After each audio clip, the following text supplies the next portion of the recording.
안녕하세요. 저는 외교적으로 지금 전 세계가 거의 뒤죽박죽되고 있는 이 과정 속에서 보면은 외교적으로 어떤 스탠스를 취하기 굉장히 힘든 나라가 한국이긴 합니다.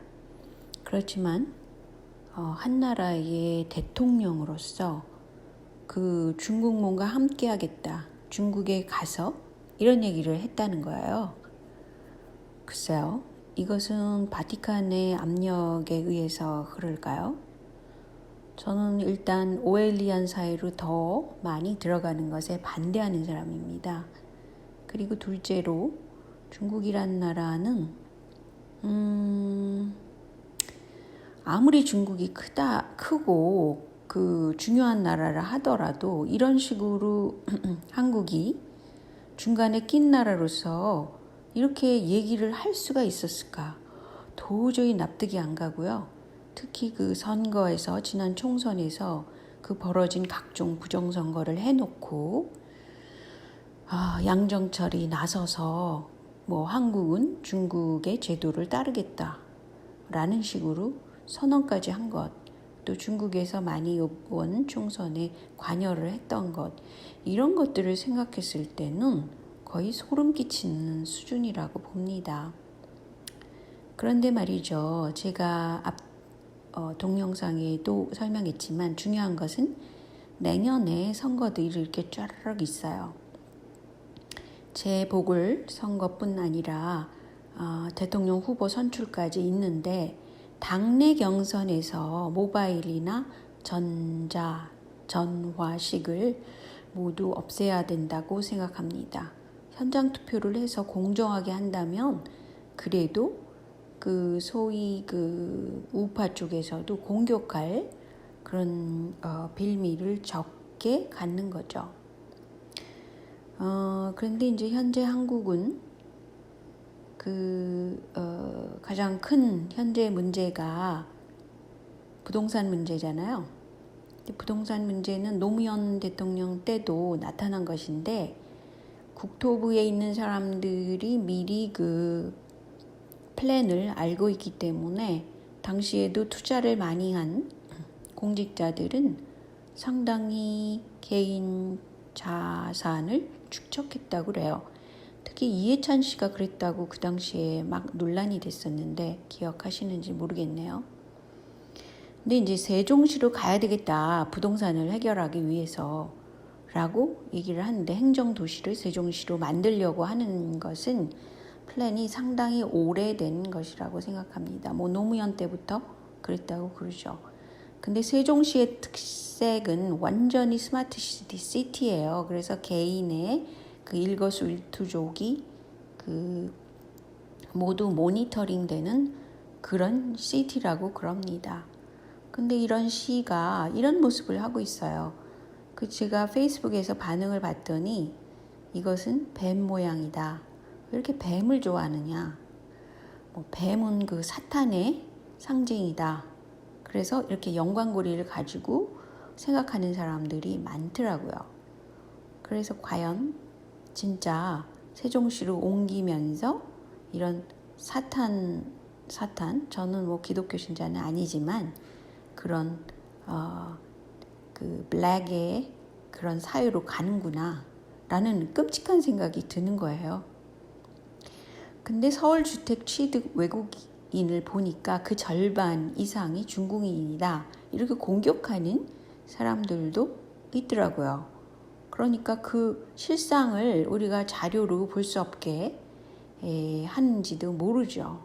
그래서 지금 중국인들이 일단은 위구르를 점령할 때도 보면은요, 일단 사람을 들이밉니다. 그래서 인구적으로 그쪽으로 가도록 해요. 그래서 이제 상업지대가 발달하고 중국인 상업지대를 만들고 이런 식의 방법을 취합니다.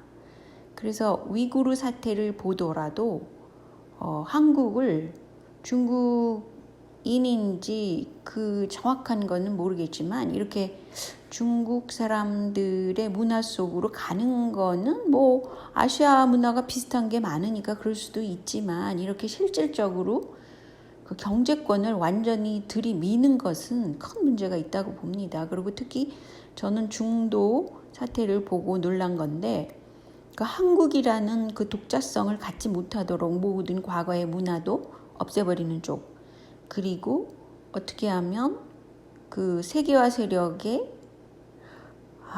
그런 아부군으로 남아서 생존하려는 그런 경향성이 많더라고요. 근데 이제 중국은 원래 그 돈을 가지고 뭐든지 매수를 하고 그런 편입니다. 그리고 돈이 아니면 또 여성을 성적으로 이용해가지고 심지어는 여러 가지 연예계에서도 중국은 그 성상납이 굉장히 심한 나라라고 그래요. 근데 물론 한국도 그렇지만 그렇긴 하지만 그것이 중국의 영향하에서 더 심화된다고 봅니다. 그럼 뭐 한국 사회가 중국 닮아서 좋을 게 뭐가 있냐 이런 거죠. 그래서 이것은 자료도 정확히 내야 되고 그 주택 관련, 부동산 관련돼서는 차라리 박정희 시대가 훨씬 낫지 않나 그렇게 생각이 듭니다. 그리고 요번에 보니까요, 다주택자를 이렇게 조사를 해보니까 사모펀드가 들어와서 뭐 중요한 아파트를 사가지고 그것을 갭 차액을 남겼다고 그러는데 여기에 새마을금고 7개 지점에서 총 270억을 빌렸다고 그럽니다. 근데 이런 식의 거대한 자금을 가지고 규정을 어겨가면서 하는 사모펀드, 그 속에는 과연 어떤 펀드가 들어가 있는지 모르겠어요. 누가 이런 걸 주축이 돼서 했는지. 이게 나중에 보니까 뭐 다 이것을 무산시켰다고 그러긴 하는데 실질적으로 이런 걸 검증하는 그런 기관이 없잖아요. 지금 공수처가 문제가 아닙니다.